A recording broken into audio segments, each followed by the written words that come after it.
নাঙ্গলকোট কারিগরি কলেজ।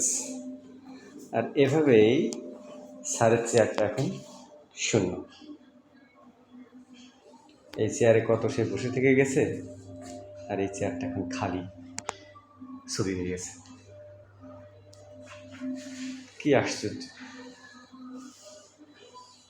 এই সবই তার পরিকল্পনা মতো এখানে তৈরি হয়েছে।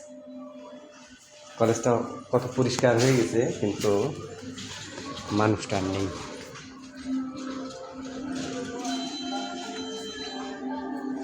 এখন এই ভবনের নামই হয়ে গেছে সাইম মাহবুব ভবন।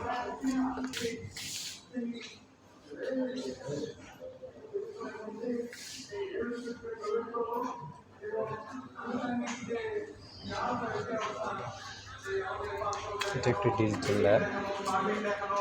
সবকিছু দেখানোর পরে কিন্তু আমরা উঠে যাতে শিহরিত হচ্ছি, রোমাঞ্চিত হচ্ছি। বলে রাখি কি